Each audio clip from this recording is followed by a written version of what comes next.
আকৌ নিজৰ দাবীৰ সমৰ্থন কথা কবলৈ গৈ বড়ো জনগোষ্ঠী কৈছে যে আপোনালোক এই অঞ্চলৰ মানুহ নহয়, আপোনালোকে প্ৰব্ৰজিত বা ডিমাপুৰৰ পৰা অহা।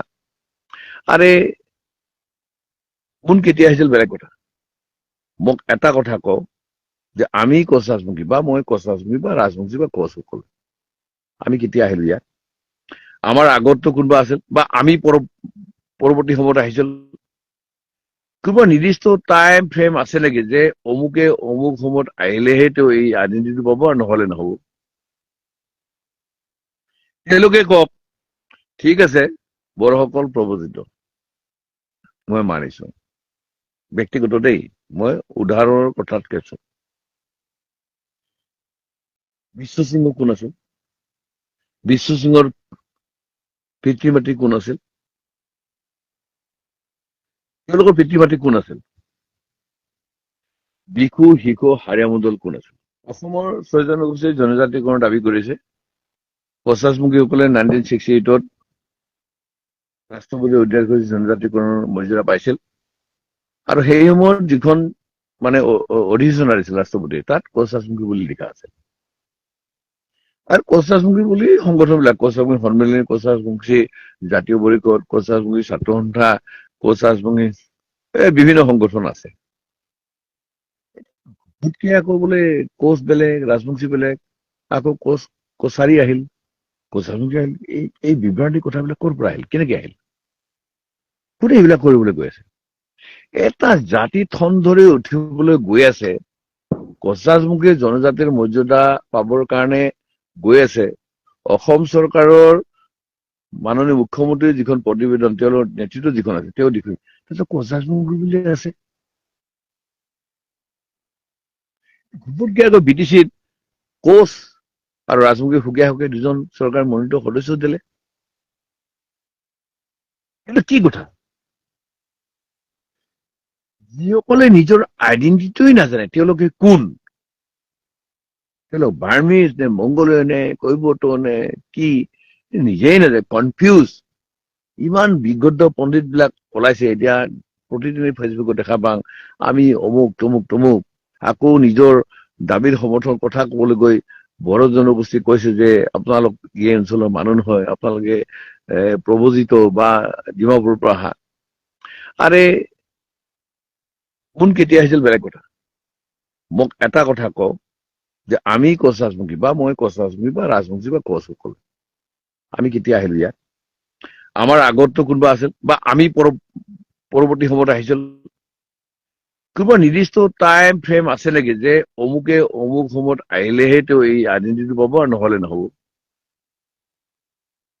তেওঁলোকে কওক ঠিক আছে বড়োসকল প্ৰব্ৰজিত, মই মানিছো, ব্যক্তিগত দেই, মই উদাহৰণৰ কথাত কৈছো। বিশ্ব সিংহ কোন আছিল?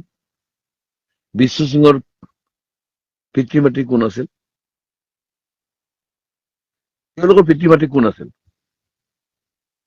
বিশু শিশু হাড়িয়া মণ্ডল কোন আছিল? যিসকলে আজি বড়োজনক উপলংঘা কৰি প্ৰব্ৰজিত, সেইসকলে মোক এই কথাত একদম অনুগ্ৰহ কৰি বুজাই কওক তেওঁলোক কোন আৰু আমি কোন, আৰু ৰাজবংশীসকল কোন, ক্ষত্ৰিয়সকল কোন? সংঘাত লগাব নিবিচাৰিব, নিৰাপদ দূৰত থাকি ডাঙৰ ডাঙৰ কথা নকব। বিভিন্ন বুৰঞ্জী বা যিসকলে লিখিছে সেইবিলাক কথা আমি পঢ়িছো, মই জানো এই কোন কোন লিখিছে, ক'ত গৈ পেলাই ঘৰত বহি পেলাই AC শীতাপ নিয়ন্ত্ৰণত বহি পেলাই বিভিন্ন কিতাপ লিখিছে, সেই কিতাপবিলাক লিখা কিতাপৰ কথা কৈ ডাঙৰ ডাঙৰ কথা নকব। মোৰ ঘৰত আহিব, আপোনাৰ ঘৰত গৈ মোৰ ঘৰত কমচে কম ২-৩ হাজাৰ কিতাপ আছে, এখন দুখন নহয় দেই, মোৰ এটা ৰুম ভৰ্তি হৈছে কিতাপ। এইটো কথা ঠিক, মই ইমান অধ্যয়ন নকৰো, ইমান চাবলৈ সময় নাই, আৰু এইটো বাদেই দিছো, নালাগি থাকক। কিন্তু বিদ্বেষৰ বাপ সিঁচিব নোখুজিব। কোন কেতিয়া আহিছিল কাৰো টাৰ্ম ফ্ৰম নাই, তেতিয়াহ'লে আহোমক কব নেকি যে আহোমসকলতো অসমৰ খিলঞ্জীয়াই নহয়, তেওঁলোকতো থাইলেণ্ড বা কিবা কিবা তিব্বত ক'ৰ পৰা আহিছে বুলি বুৰঞ্জীত আছে। আহোমসকলে কেনেকে অসমৰ জনজাতিকৰ দাবী কৰিব খোজে? তুমি কোচ নে ৰাজবংশী নে কোন? প্ৰকৃতাৰ্থত নিজৰ পৰিচয়টো দিবলৈ কাৰণে চেষ্টা কৰা। ঐতিহাসিকভাৱে আমি কোন আছিলো, কেনেকে আছিলো, এই কথাটো দিবৰ কাৰণে। এই খিচিৰিৰ নিচিনা কথা কৈ আমি কোচ, আমি বোলে ৰাজবংশী, এফালে কব কোচ ৰাজবংশী, আকৌ আজি মানে বিডিচিৰ চিফ হাগ্ৰা মহিলাৰ ডাঙৰীয়াই বিডিচিৰ EMCL দিবলৈ গলে হেমপ্ৰভা দেৱী বোলে শৰণীয়া কৈছে। হেমপ্ৰভা দেৱী যদি শৰণীয়া কৈছে,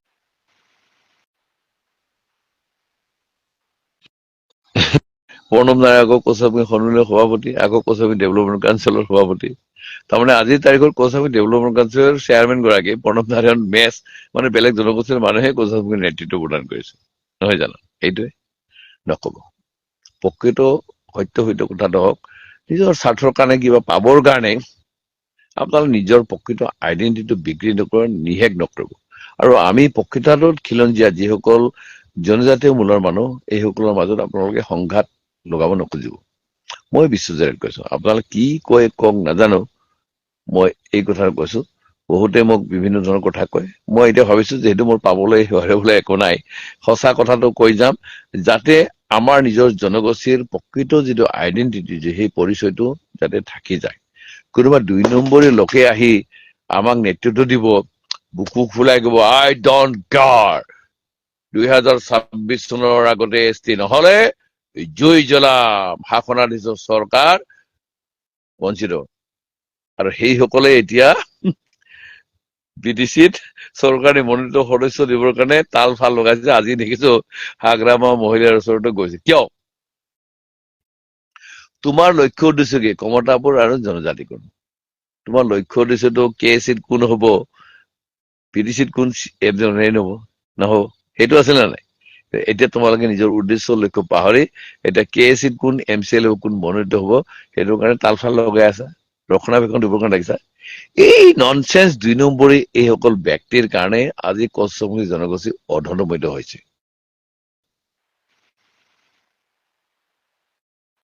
শৰণাৰ্থী শিবিৰত থকা ব্যক্তি এতিয়া ৰাজবংশী জাতিক নেতৃত্ব দিছে। মই কম এই কথাটো, চিঞৰি কম, যুক্তি সহকাৰে কম, সাহস থাকিলে মোক চেলেঞ্জ দি পেলাই কব, য়েছ বিশ্বজিৎ ৰায়, আপুনি ভণ্ড, যি কব লগা কম। মই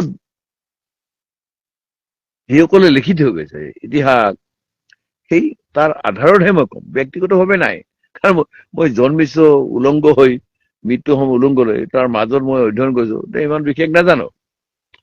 কিন্তু যিসকলে আজি নিজকে কোচ বা ৰাজবংশী বা কোচ ৰাজবংশী বুলি কৈ জনজাতিকৰণৰ কথা বিভিন্ন কথা কয়, এবুক তবুক তাল ভাল লাগে, সেইসকলে আকৌ বিশেষ মন্ত্ৰী ঘৰত বহি থাকে, আকৌ তেওঁলোকে বিডিচি চিফৰ ওচৰত বহি থাকি অমুক লগাই কলে। এইটো কেনেকুৱা বেপাৰ হে, কেনেকুৱা বেপাৰ? তোমালোকেতো এই BTC নিৰ্বাচনত অৰূপদেক বিৰোধিতা কৰা নাছিলা জানো? ৰাজবংশী জনগোষ্ঠীৰ মানুহক প্ৰাৰ্থিত্ব নিদিয়াৰ কাৰণে তোমালোকে গুমা ফগ্ৰাগ্ৰাম থুৰিবাৰ বিৰোধিতা কৰা নাছিলা জানো?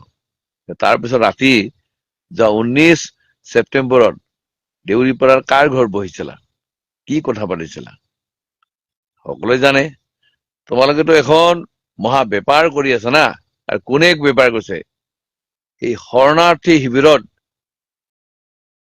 থকা ব্যক্তিয়ে এতিয়া কচ্ছমী জনগোষ্ঠীক নেতৃত্ব প্ৰদান কৰিছে। আৰু এইসকল ব্যক্তিৰ ওচৰত কোচ ৰাজবংশী সুৰক্ষিত নহয়। আৰু এই খিলঞ্জীয়া নেতা এগৰাকী আছে, সেই